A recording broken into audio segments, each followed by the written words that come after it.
All right, y'all, we're ready. Listening right here tonight, you want to join in on KUAW to our show called Wisdom Teeth. This is where we bring you a lot of knowledge, understanding around in Kansas City. So right now, we'd like to join our cast, our crew, our host, and we'll go right now into Wisdom Teeth. Hey y'all, it's Bonafyde G Urban Alliteration Wisdom Teeth. We out here. We're gonna have a good show today. Yes, sir. Talk about some today's topic. We want to talk about the legacy of the Black Panthers today. So we got a special guest in. We missed y'all last week, Mother's Day. I hope all the mothers had a beautiful Mother's Day. God bless the mothers. We got our game and our brains and everything from our mothers. I know who came first. So yeah, we're gonna talk about the Black Panthers today a little bit. And we got a special guest in the house, Mr. Jason Walker from the People's Group of Urban Development, formerly the New Panther Party. So we're gonna shed some light on that tonight. And how you doing, Jason? I'm good, thank you, man. How you doing? All right. Thank you for getting on the show today. We got Big Juice in here. What's up? What's up, Juice? How you doing? And I just said we're gonna get right into it. There's been a lot of discussion. But the main thing, well, first, because I didn't get to talk about this last week, I want to talk about Afeni Shakur, rest in peace, who passed, what was that, a week and a half? No, last week, huh? Right. Yeah, last week. A lot of people know her as Tupac's mother, and she was somebody before she was Tupac's mother, you know what I'm saying? So, I just want, what y'all fellas think about Afeni? What's y'all thoughts on that?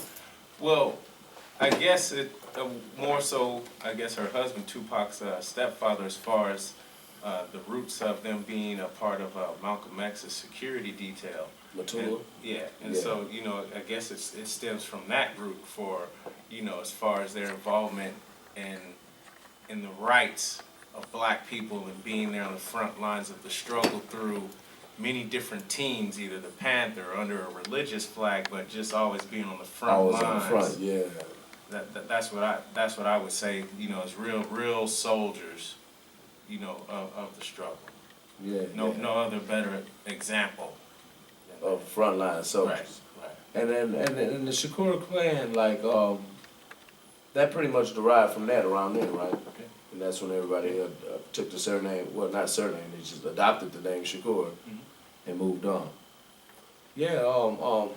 What struck me was like how during the trial with the Panther 21, when they locked up all the Panthers and was for the conspiracy to rob the banks and the bombs or whatnot, and they locked up 21 Black Panthers, and it was on trial, and her testimony pretty much was the testimony that broke the whole case and got everybody off. And she was talking about how the guy that was on the witness stand that was the undercover agent, she was like, y'all say his name is so-and-so, I know him as so-and-so. And y'all say he a cop, but I know him as doing the, getting us riled up. Sure. Well, we have a very important word called COINTELPRO. Yeah. And, without really going off on too much of a tangent or either, over speaking what, later Chairman Fred may speak on, but you have this entity, if you will, of COINTELPRO, which you really couldn't, classify just in a bigger word, just evil, just the antagonist. Yeah. The ultimate antagonist, for anything that, in our community, what we would see as positive.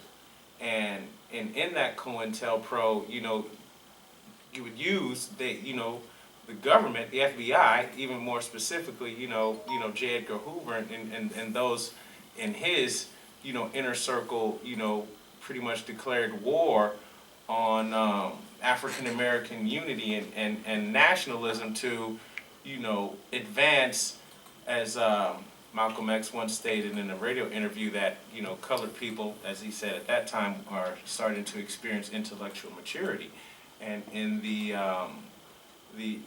offset, of when this intellectual maturity happens for Black people, now that we're standing at this level, okay, these are the benefits, these are the bounties of this intellectual maturity, and so these are where we're no longer going to go back to here. Yeah. And then you have the COINTELPRO, which was pretty much created to make sure that we were going back there. That it was a Everything. constant, it was a constant brick wall of even into latter day, you know, the hip hop police. You know, these are your offsprings of COINTELPRO. Yeah, You know, yeah. you understand?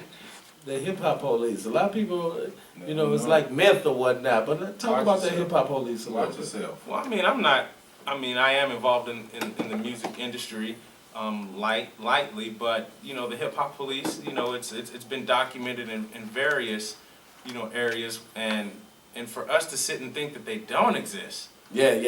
that is the biggest That is- victory. Yeah, They look exactly. just like you. Right. To think that they don't exist, because the COINTELPRO goes so deep.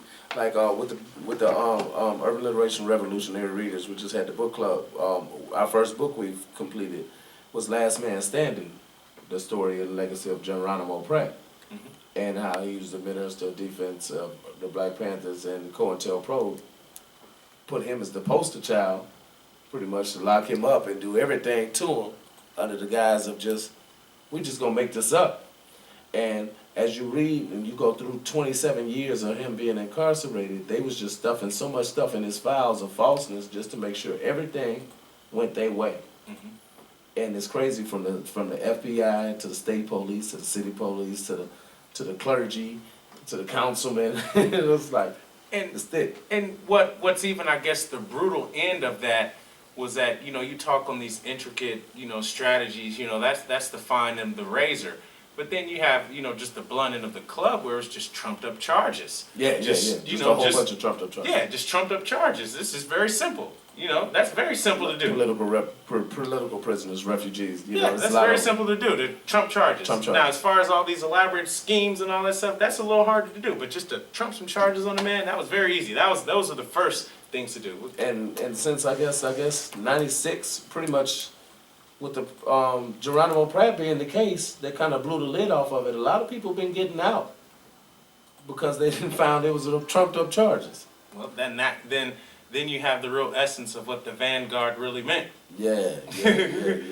Because that's not going on anymore because that vanguard was because there. that Vanguard was there, and we don't have it right now. You know, we're in a generation right now where we're the ones with the misinformation. Right. Because it was hitting so much like, oh no, we're just not gonna talk about it, or it was a drug-induced trauma going on through our communities where Sure. you can't focus on nothing else but it. But go ahead. And that is, you know, kind of where, as the new Black Panther Party, or even the movement that is, you know, associated with it all, Mr. Lewis. comes with the understanding that Kansas City it's a good city. It's a great city to be from. I love Kansas City, but at the same time, as Chairman Fred Hampton Jr. illustrated, that we have unconditioned circumstances, and I mean our conditions are, there's no conflict. We haven't really had some major breaking stories in the news. Yeah, there might be one or two, but there's one or two of that all over the place. But as far as some breakout situation that has happened in Kansas City, we really can't say it. May be some individual situations, but you could say as a community, our biggest enemy might even be ourselves. Might even be our own unorganization. That there really is. Organization, true that. Like Kansas City though, Kansas City is a precedent for a lot to go on in the United States of America. And there's a veil that's over this city that will always die hard, right? And like, for those that don't know, the first ghettos were started in Kansas City. You know, like if you look in the United States, as far as black urban development units was concerned, and people being conditioned into one side of the community, in Kansas City from the 1915 with the Great Migration up to the 1940s, actually into the 70s, Kansas City was called into, under the guise of J.C. Nichols, a racial, I don't know the right word, but it started the ghettos. And where black people couldn't, when they developed these communities, they went on, and thousands of homes were created. But from 1915 to 1940, only 15 houses in the black community was created. So within this, you create these conditions. And when President Truman became president, in 1933, when they started the development of the Housing Authority, he took J.C. Nichols' racial real estate program that he started in Kansas City, added it to the Housing Authority, started, and boom, it went across the United States. But cities with faster development, say like I grew up in Seattle, our communities was gentrified 15 years ago. You know what I'm saying? Everybody living down there. I mean, darn near Tacoma right now.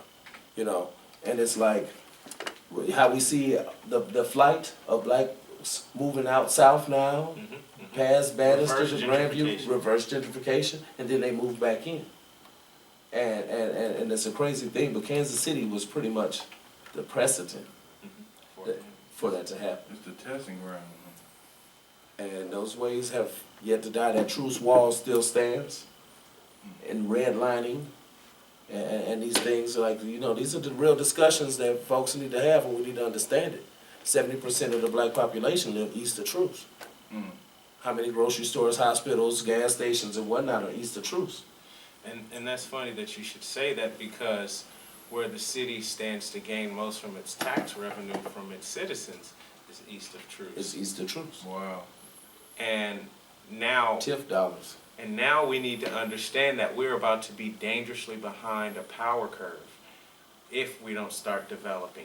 Yes. If, you know, we don't take advantage of these dollar houses and this, because we will Buy Black slowly KC. see, I mean, I do not want to sound too cliche, but as soon as we start seeing white people walking their dogs up and down the 30s and in the 20s, It's over. I'm telling you, my Over. hood in Seattle's gone. it's over. Man. It's gone. Man. It's Them over. hoods, everybody died and was throwing up sets and shooting and whatever died over.